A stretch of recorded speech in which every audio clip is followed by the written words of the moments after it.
प्यारे श्रोताओं, आज हम आपको सुनाने वाले हैं निर्जला एकादशी व्रत कथा। इसलिए इस कथा को ध्यान से सुने, बीच में ना छोड़े।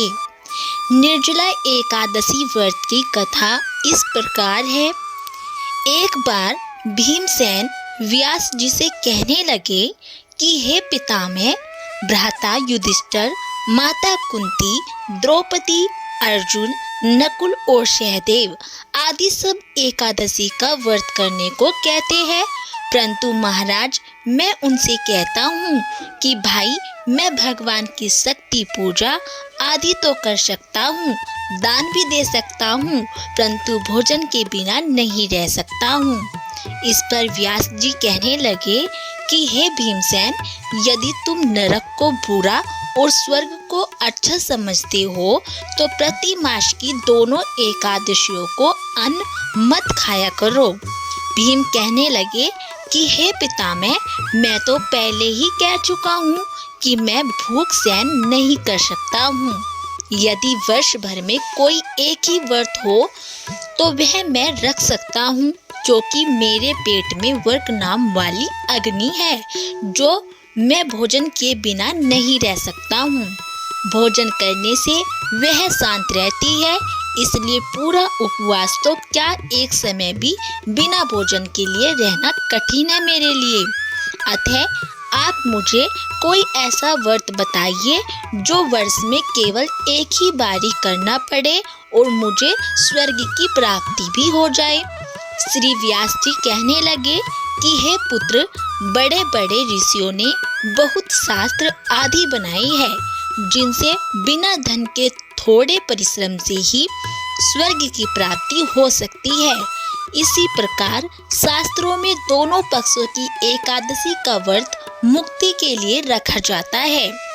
व्यास जी के वचन सुनकर भीमसेन नरक में जाने के नाम से भयभीत हो गए और कांपकर कहने लगे कि अब क्या करूं? मास में 2 व्रत तो मैं नहीं कर सकता हूँ। हाँ, वर्ष में एक व्रत करने का प्रयत्न अवश्य कर सकता हूँ। अतः वर्ष में एक दिन व्रत करने से यदि मेरी मुक्ति हो जाए तो ऐसा कोई व्रत बताइए। यह सुनकर व्यास जी कहने लगे कि हे वृषभ और मिथुन की संक्रांति के बीच ज्येष्ठ मास के शुक्ल पक्ष की जो एकादशी आती है, उसका नाम निर्जला एकादशी है।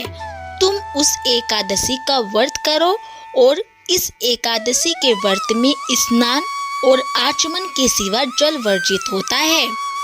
आचमन में 6 मासे से अधिक जल नहीं होना चाहिए, अन्यथा वह मद्यपान के सदृश हो जाता है।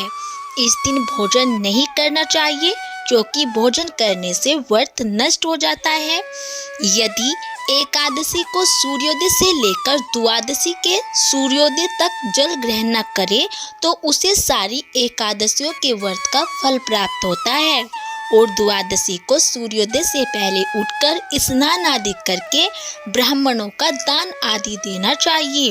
इसके पश्चात भूखे और सत्पात्र ब्राह्मणों को भोजन कराकर फिर आप भोजन कर लेना चाहिए। इसका फल पूरे एक वर्ष की संपूर्ण एकादशियों के बराबर ही मिलता है। व्यास जी कहने लगे कि हे भीमसेन, यह मुझको स्वयं भगवान ने बताया था। इस एकादशी का पुण्य समस्त तीर्थों और दानों से अधिक माना जाता है। केवल एक दिन मनुष्य निर्जल रहने से पापों से मुक्त हो जाता है। जो मनुष्य निर्जला एकादशी का व्रत करते हैं, उनकी मृत्यु के समय यमदूत आकर नहीं घेरते, वरना भगवान के पार्षद उसे पुष्पक विमान में बिठाकर स्वर्ग को ले जाते हैं।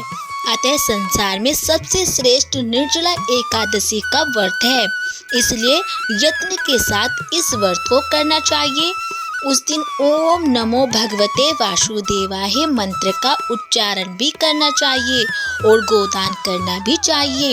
इस प्रकार व्यास जी की आज्ञा अनुसार भीमसेन ने इस व्रत को किया, इसलिए इस एकादशी को भीमसेनी या पांडव एकादशी भी कहते हैं। निर्जला व्रत करने से पूर्व भगवान से प्रार्थना करें कि हे भगवान, आज मैं निर्जला व्रत करता हूँ और दूसरे दिन भोजन करूँगा। मैं इस व्रत को श्रद्धा पूर्वक करूँगा या फिर करूँगी। अतः आपकी कृपा से मेरे सब पाप नष्ट हो जाए।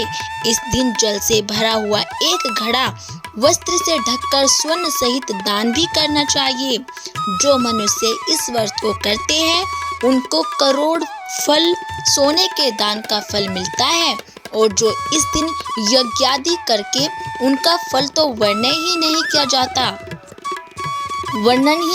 किया जा सकता। इस एकादशी के व्रत से मनुष्य विष्णु लोक को प्राप्त होता है, और जो मनुष्य इस दिन अन्न खाते हैं वे चंडाल के समान होते हैं। वे अंत में नरक को जाते हैं। जिसने निर्जला एकादशी का व्रत किया वह चाहे ब्रह्म हत्यारा हो या मद्यपान करता हो, चोरी करता हो या गुरु के साथ द्वेष करता हो, मगर इस व्रत के प्रभाव से स्वर्ग को जाता है। हे कुंती पुत्र, जो पुरुष या स्त्री श्रद्धा पूर्वक इस व्रत को करते हैं उन्हें अग्र लिखित कर्म करने चाहिए। प्रथम भगवान का पूजन, फिर गोदान, ब्राह्मणों को मिष्ठान व दक्षिणा देनी चाहिए तथा जल से भरे कलश का दान भी अवश्य करना चाहिए। निर्जला एकादशी के दिन अन्न, वस्त्र, उपहार, जूती आदि का दान भी करना चाहिए। जो मनुष्य भक्ति पूर्वक इस कथा को पढ़ते हैं या सुनते हैं उन्हें निश्चय ही स्वर्ग की प्राप्ति होती है। बोलो भगवान विष्णु की जय हो। तो दोस्तों, ये थी निर्जला एकादशी व्रत कथा। यदि आपको हमारी ये कथा अच्छी लगी हो तो प्लीज़ हमारी वीडियो को लाइक करें और चैनल को सब्सक्राइब करना ना भूलें।